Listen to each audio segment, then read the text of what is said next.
Tragedy struck when I received that call, shattering my life in an instant. My mother had passed away, and as I stood by her grave, my heart ached not just from loss but from the chilling conversation unfolding between my fiancé and his mother. They discussed my inheritance as if it were mere currency, oblivious to the storm brewing within me. I would soon unveil their dark secrets, and you won't believe the lengths I went to for revenge. My name is Lena, and I'm a 35-year-old marketing executive living in Austin, Texas. People often ask me how I ended up where I am today, and the truth is, it's a story filled with love, loss, and a painful journey to self-discovery. Growing up, my life was colored by the busy schedules of my parents. They both worked long hours, leaving me in the care of my grandparents, who were nothing short of my saviors. My grandmother had a knack for making the world feel warm and safe.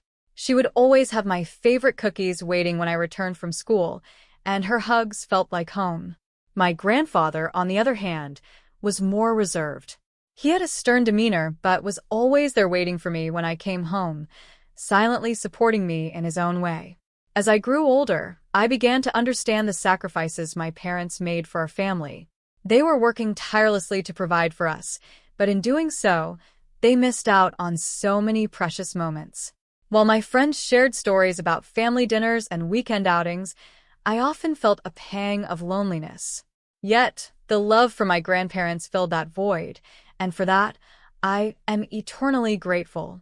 With the encouragement of my grandparents, I graduated high school and went on to college, earning a degree in marketing. It was a turning point in my life.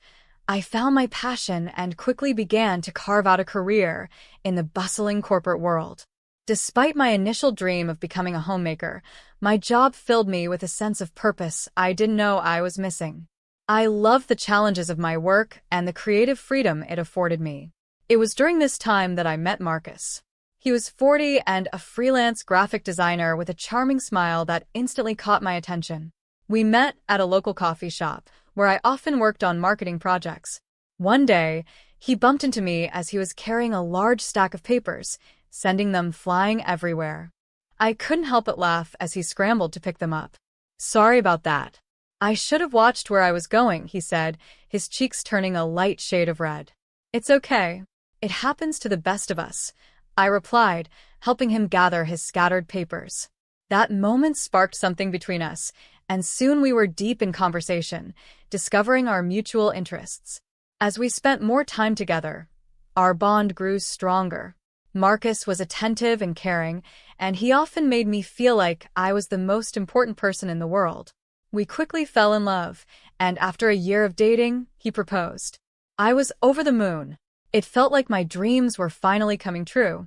I thought I had found my partner for life, the one who would support me as I had always wanted. However, as our relationship progressed, I began to notice a troubling dynamic between Marcus and his mother, Evelyn. She was 65, a retired nurse with a controlling nature. Their relationship was intense, filled with an unhealthy dependence. I sensed it during our first meeting when Evelyn referred to him as her baby. I felt a knot in my stomach, but I wanted to believe that love could conquer all, so I chose to ignore these red flags. Evelyn seemed pleasant enough, always welcoming me with a bright smile. She would often ask about my work and our plans for the future.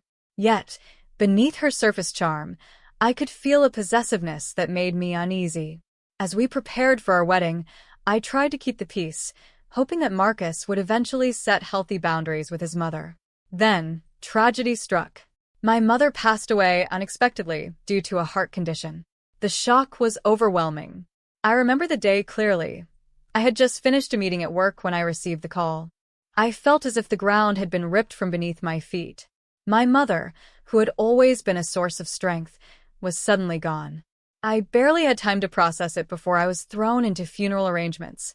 During the funeral, I stood beside Marcus, looking for comfort, but what I received was anything but. Evelyn made an insensitive comment that stung deeply. "Well, at least you'll inherit all that insurance money, as an only child. You should consider yourself lucky," she remarked, her tone almost cheerful. I felt my heart drop. Instead of comforting me, she was calculating my loss. I turned to Marcus, hoping he would defend me, but to my dismay, he merely nodded in agreement with his mother. It was at that moment that I began to see the cracks in our relationship. As the weeks passed, the grief was suffocating, and I struggled to cope. Despite the support from my grandparents and friends, I felt increasingly isolated. Marcus seemed more aligned with his mother than with me, and I was left feeling abandoned at a time when I needed him the most. But I couldn't dwell on it for too long.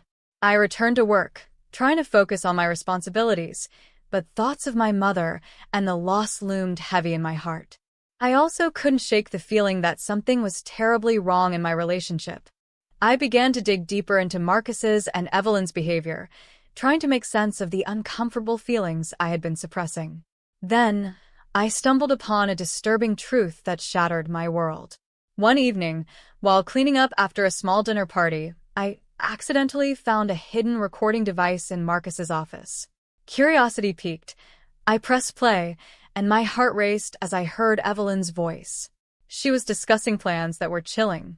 Little did I know, this was just the beginning of an unraveling that would change everything. The hidden recording device sat in my hand, feeling heavier than I ever imagined possible. I took a deep breath, trying to calm my racing heart. What had I stumbled upon? As I pressed play, the room filled with Evelyn's voice, and I felt a chill run down my spine. Everything is going according to plan. Once Lena inherits that money, Marcus and I will finally have the life we've dreamed of, Evelyn said, her tone dripping with satisfaction. I felt sick to my stomach as the reality of her words sank in. I kept listening, unable to pull myself away. With her mother gone, she won't even suspect anything. After all, she'll be too busy grieving. I'll make sure Marcus stays close to me, and with Lena's inheritance, we can buy that villa. It'll be perfect for us. Each word cut deeper than the last. It was as if my whole world was crashing down around me. My mother had not just passed away. Her death had been a tool in Evelyn's twisted game. I felt rage boiling inside me, overshadowing the grief I had been trying to process. When the recording ended, I dropped the device as if it had burned me. I couldn't believe what I had just heard. Evelyn had manipulated me, and Marcus had stood by her side, complicit in her schemes. I felt betrayed and furious. How could I have been so blind? The next few days were a blur. I went through the motions at work, but my mind was consumed with thoughts of vengeance. I could no longer stay silent. I had to confront Marcus and Evelyn, but how? They wouldn't simply admit their wrongdoing. I needed proof. My instincts told me to gather more evidence. I began to watch them closely, hoping to catch them in another compromising conversation. They were often together, and I made excuses to be around whenever I could, pretending everything was fine while my heart raced with anxiety. One evening, I invited Marcus over for dinner. I wanted to keep things casual, but every interaction felt like a performance. He arrived with a bouquet of flowers, his face glowing with what I assumed was love. I forced a smile as I let him in. "Lena, these are for you," he said, handing me the flowers. I wanted to feel happy, but instead, I felt like a fraud. "Thank you, they're beautiful," I replied, trying to sound genuine. "How was your day?" "Oh, you know, the usual," he shrugged, but I could see the tension in his eyes. I knew he was on edge, likely because he felt the weight of my unspoken accusations. We sat down for dinner, and I attempted to engage in light conversation. "Did you talk to your mom today?" I asked casually, watching for any hint of deception. "Yeah, she's fine. Just worrying about us, you know," he replied, a hint of nervousness in his voice. I had to push further. "What do you mean by worrying about us?" I probed, looking straight into his eyes.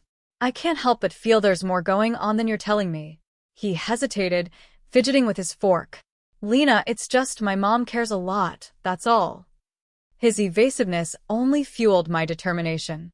After dinner, while he washed the dishes, I slipped away to his office, searching for anything that could corroborate what I had heard.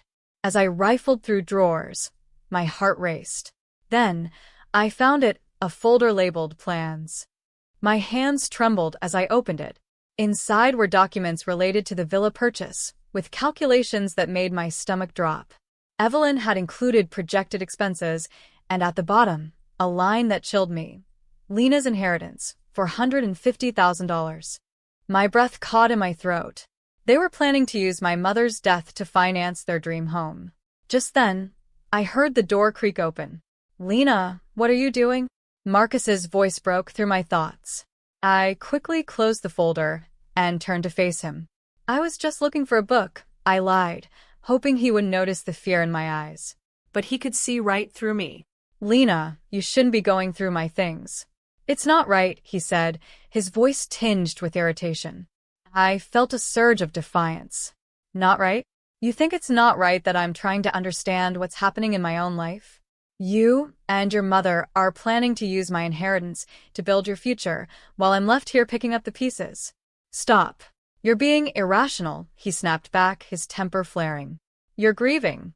I get it, but you're making accusations without any proof."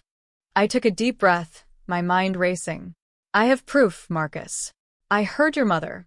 I found a recording of her discussing everything, how she tampered with my mother's medication, how she planned to use my inheritance to buy the villa." His face paled as the weight of my words sunk in. "You're lying. My mother wouldn't." "Wouldn't what?" I interrupted, feeling my resolve harden. "She wouldn't kill my mother for money? How can you defend her after everything I've found?" The tension between us escalated, and I felt as if we were standing on a precipice. I could see the struggle in his eyes, the conflict between his love for me and his loyalty to his mother. In that moment, I knew I had to act decisively. "Marcus, I want you to think carefully about what you're doing. This isn't just about us anymore. It's about justice for my mother. I won't let you and Evelyn walk away from this unscathed," I said firmly. As I turned to leave, I caught a glimpse of the hurt in his eyes, but I didn't feel pity. I felt empowered. I knew what I had to do next. I would not just confront them. I would gather all the evidence and plan my revenge. That night, I began to formulate my plan. I would invite them both to the villa, the very place they planned to steal my inheritance for, and I would expose them. I started gathering all the recordings, documents, and evidence I had collected. It was time to take back control of my life and find the justice my mother deserved. I spent the next few days preparing for the confrontation, my heart pounding with a mix of fear and determination. I had to be strategic. Marcus and Evelyn had to believe I was still in the dark about their plans. I decided to invite them both to the villa under the pretense of discussing wedding preparations. It was a calculated move. I knew that by luring them into a familiar setting, they would let their guard down. On the day of the meeting, I arrived early at the villa, feeling a rush of anxiety. The place was beautiful, but it felt tainted by the knowledge of what Marcus and his mother had plotted. I made sure to set up hidden cameras throughout the house, carefully placing them in corners where they would be inconspicuous. I wanted to capture every moment of their confessions. When Marcus arrived, he greeted me with a warm smile that made my stomach twist. "Hey, Lena. This place is amazing. I can't believe you got it all set up so quickly." He was oblivious to the storm brewing beneath the surface. "Thanks. I thought we could discuss our future here. You know, get excited about our wedding and everything," I replied, forcing a smile. Evelyn arrived shortly after, her demeanor cheerful but with a glint of suspicion in her eyes. "What a lovely place you've picked, Lena. I'm sure it'll be perfect for you and Marcus," she said, her voice dripping with false sweetness. "Absolutely. I can't wait to start this new chapter," I said, trying to keep my tone light. As we settled into the living room, I took a deep breath, knowing that this was the moment I had been waiting for. I casually led the conversation toward our plans for the future. "Marcus, have you thought more about how we'll finance everything? I mean, with my inheritance coming in, it could help us a lot," I said, gauging their reactions. Evelyn's eyes flickered with alarm, but she quickly masked it with a smile. "Oh, sweetheart, don't worry about that. We'll figure it out. Family always supports each other, right?" she replied, her tone unnervingly upbeat. As they chatted, I felt the tension in the air. I knew they were both hiding something. "You know, I've been thinking about my mom a lot lately. It's hard to believe she's gone," I said, lowering my voice as if I were sharing a secret. "Of course, it's difficult," Marcus replied, shifting in his seat. But we can honor her memory by building a beautiful life together. I had to push harder. What if I told you I found some interesting information about my mother's death? I leaned back, studying their faces. You know, like some details I hadn't considered before. Marcus looked at me, confusion etched on his face. What do you mean? I leaned in closer, my heart racing. I heard some things that suggest it wasn't just a heart condition. There are implications that someone might have interfered. Evelyn's expression darkened, and I could see the wheels turning in her mind. Lena, that's not something you should be thinking about. It's just your grief talking, she replied, her voice tight. I glanced at Marcus, who looked uneasy. Is it? Or is it the truth? I countered, letting the silence stretch. I was pulling them into my trap, and I could feel their anxiety building. Then I decided to take the plunge. I know the truth, Evelyn. I found a recording where you talked about how you planned everything. How you tampered with my mother's medication. You thought you could get away with it, didn't you? The room fell silent. Marcus's face went pale, and I could see the realization dawning on him. Evelyn's facade cracked, and her eyes widened in shock. Lena, you don't understand. No, you don't understand. I have all the evidence. I interrupted, a fierce determination surging through me. I'm going to make sure you pay for what you've done. As I turned to grab my phone, I felt a rush of adrenaline. I had them cornered, and there was no way out for them now. The hidden cameras had recorded every word, and the truth was about to be exposed. I was no longer the victim. I was the one in control. The confrontation had only just begun, and I was ready to take back everything they had tried to steal from me. The tension in the room was palpable. Marcus stood frozen, his eyes darting between me and his mother, who was now visibly trembling. I could feel my heart racing, a mix of fear and exhilaration coursing through my veins. I had waited for this moment for so long, and I wouldn't let it slip away. Lena, please, you don't know what you're saying. Evelyn pleaded, her voice shaky. We can talk about this. Let's just forget it ever happened. Forget? You think I can just forget that you plotted to kill my mother for her money? I snapped, my voice steady and unwavering. You took her away from me for greed. That's unforgivable. Marcus stepped forward, desperation written all over his face. Lena, I didn't know. I thought my mother was just being protective. I never thought. Never thought what, Marcus? I interrupted, my voice rising. Never thought she could hurt someone? Your loyalty to her has blinded you to the truth. I was right there in the dark, thinking you were my partner. But you were just another pawn in her game. Evelyn's demeanor shifted from pleading to defensive. You're making a terrible mistake. You have no idea how hard it is to take care of everything alone. I did what I had to do. Her desperation was alarming, but it only fueled my determination. I pulled out my phone, scrolling to the video files I had recorded. You know what, Evelyn? I have everything documented. Every word you said, every plan you made. And I'm going to the police with it. You will face justice for what you did. Evelyn's face drained of color. You wouldn't dare. Think about what you're doing, Lena. You're ruining your future with Marcus.